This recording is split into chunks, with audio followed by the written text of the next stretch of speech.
Hey, what's up guys? Tyler here with Secure Team. We have a lot to talk about today. In fact, I don't even think I'm going to be able to get it all in this video.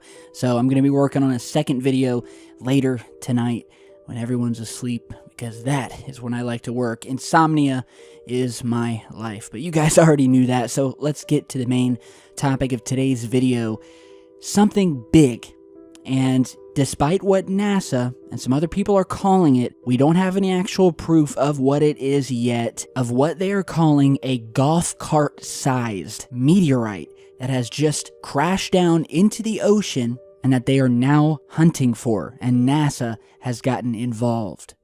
So according to this report, on July 2nd, the exploration vessel Nautilus will attempt to locate and recover fragments of a, quote, rare large meteorite fall that was recently observed in NOAA's Olympic Coast National Marine Sanctuary off the coast of Washington. Residents of Ocean Shores, Washington, were startled on the evening of March 7th when a bright flash lit up the sky and a tremendous boom rattled the sleepy seaside town. A local resident by the name of Brittany Bryson told the Seattle Times, quote, "We all thought it was a spaceship." So according to scientists and NASA, as well as the Smithsonian, who have now gotten involved, well, it wasn't a spaceship, but it was definitely a visitor from outer space. From analysis of radar signals, they have concluded that it was a meteorite about the size of a golf cart that broke apart and splashed down into the ocean about 16 miles off the coast. Approximately 2 tons of fragments are likely scattered over a half-mile of seafloor.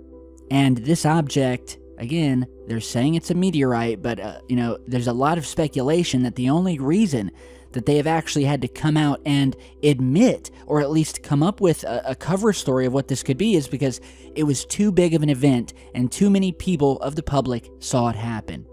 And of course, we had the massive flash of light, houses rumbling, shaking. We've done a ton of videos about this. And so they had to come out and admit that something happened off the coast. And it's also been said that whatever this object was, again, assuming it's a meteor, that it is easily the biggest recorded meteor fall in the United States in 21 years. Now, some of the debris that survived the plunge, they're saying, may be as large as a brick, and scientists want to retrieve as much as they can for further study. The Nautilus is the flagship of the Ocean Exploration Trust, which is a non-profit group founded by explorer Robert Ballard. He's been joined by scientists from the University of Washington, the Olympic Coast National Marine Sanctuary, and NASA. And they are going to be using remote-operated submarines to survey the area to try to find fragments of this thing. Now here's something else interesting. The debris field is situated near an underwater canyon, about 400 feet deep. And the ship that they're sending out there, the Nautilus, also includes a high-speed satellite connection, which will be used to transmit video and any other sensor data in real time to the Mission Control Center at the University of Rhode Island. And so a few things about this. The fact that NASA is involved in the operation to locate and recover fragments of just some space rock that splashed into the ocean is kind of suspicious to me. And I've never heard of NASA being so interested in a meteorite like this, and that they're going to such great lengths to basically scour the ocean to find this thing. Something else interesting is the location of where this object, now they're saying it crashed or splashed into the ocean, so we don't know if it actually just fell from the sky. But what we do know is that the general direction and the area that this object was going was into an area of water that contained a deep underwater canyon. And if you watched one of our recent videos this past week, we went into detail about how mysterious our oceans are. How 90% of them have never been explored. We don't know what's down there. We talked about the rising number of unexplained UFO sightings, strange things happening in the water, as well as objects that have been recorded by some very reputable and respected people coming up out of the water, flying towards space, and vice versa. Then you have the people from the seaside town saying that it looked like a spaceship. So again, we call NASA never a straight answer, because quite indeed, they never do give us a straight answer, and anytime they get involved, and having looked at their track record of deception, it's certainly smart to keep an eye on this and to not just swallow everything that they're feeding to the public whole. So, I mean, we'll definitely keep you guys up to date with updates. The object, again, as big as a golf cart, and that's pretty big. You're seeing a golf cart here. But one thing's for sure, they are very, very interested in this object. We'll have more updates coming your way. Now, in other space news, the image that you're seeing here is of something that we have never before seen, or at least captured on a photograph, and that is the very first confirmed image of a newborn planet that is being formed. So this image here was taken from the European Southern Observatory's Very Large Telescope, is what it's called, in the first clear image of a planet caught in the act of formation. And this is a moment of birth, you could call it, that has previously proved elusive, but astronomers have now found it in this startling snapshot, which shows this sort of bright blob along with an object here, which is the planet, sort of traveling and passing through the dust and gas surrounding a young star known as PDS 70, which is thought to be around 370 light years from Earth.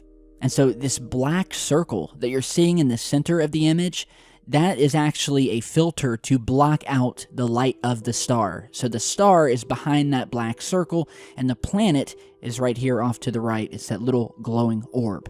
And so the planet, which they're saying at this point is a gas giant, similar to Jupiter, is about as far from its star as Uranus is from our sun, with further analysis revealing that it appears to have a cloudy atmosphere and a surface temperature of around 1,000 degrees Celsius.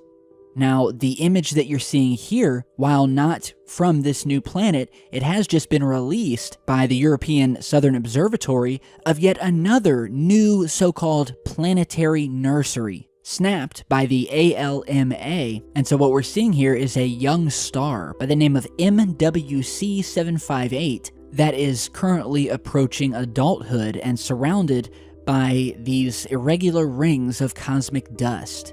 Now, it's noted here that both the inner and outer rings contain these sort of little clumps of yellow bumps, which may hint at the presence of unseen planets that are also forming or that have already been formed around this star. So, I mean, it truly is amazing. Two new sets of photos here, but one in particular capturing an actual planet that is being formed. Amazing stuff. It truly is a sight to see. So tell me what you guys think down below. And lastly today, before we go, a couple of interesting things to show you guys. The pic that you're seeing here, well, that's of me sitting at my laptop. And you'll notice in my lap, we have a new friend. This is Benny. And there's a very interesting story behind why he is sitting on my lap and why he has become my new little buddy and video editing partner, because he just sits here in my lap the whole time that I'm working on a new video. And well, about a week ago, I had heard outside of my house the cries of a baby kitten. And I didn't know where it was coming from, but I remember the few times during the day that I had gone out to the car or gone somewhere, anytime I would be outside, I would hear these distant cries of something. You know, I could definitely tell eventually it was a kitten, but I didn't know where it was. And we live out here in the country, so we have a problem with a lot of stray kittens. And so eventually nightfall had come. It was about midnight, maybe 1 in the morning, when I had gone out to my car to get something out, and sure enough, I heard this sound again. So I said, you know what, I'm going to go inside, get the flashlight, and see if I can find it. I thought that it had maybe been a cat down in the sewer, because we have a sewer right on the edge of the curb. You know, that something may be trapped down there. I came out with the flashlight, ran across the street, flashed it down into the sewer, trying to figure out if it was down there, when suddenly I heard the sound again, and it was very close. So I immediately thought, oh no, it's down in the sewer. I'm looking with the flashlight, and then suddenly I heard it again, but the sound of this little squeak, you know, of the kitten was, or seemed to be above my head, which is extremely strange because I looked up and there's nothing there. However, near the curb was a tree, And so just by chance, I walked over to the tree, shined the flashlight up into it, and sure enough, the very first spot that I shined this flashlight revealed this beautiful blue-haired baby kitten trapped up on a very high branch and who had obviously been there all day crying for someone to come and save him. And it was just, I gotta tell you, the moment that my flashlight hit this kitten and I looked up at it, the kitten was already hanging onto the branch with one paw and reaching out to me with the other. No joke. This cat had been trying to get my attention all day and was so happy that I had found him that, having never seen me before, was reaching out for me as if to say, please come and pick me up out of this tree. So I did. He came right to me, into my arms. He was so happy. Again, he is a stray. There are no owners for him. We checked all around the neighborhood, and well, he's my new buddy, and he could not be more thankful. I don't think I've ever had such a wonderful, sweet kitten, who, again, just by chance, I discovered trapped up in this tree, and he's my buddy now. So, again, his name is Benny, and he has become the new ruler over Secure Team. So, you got a problem, you go to him. All right? So, thank you guys for stopping by today. Be sure to subscribe, turn on notifications, click that bell because I've got much more coming. I hope you guys all have a great 4th of July. I just earlier today went and bought a trunk load of fireworks. We're going to be setting them off tonight, give the neighborhood a really nice show. So you guys be safe out there, have fun, and I will see you all back in just a bit.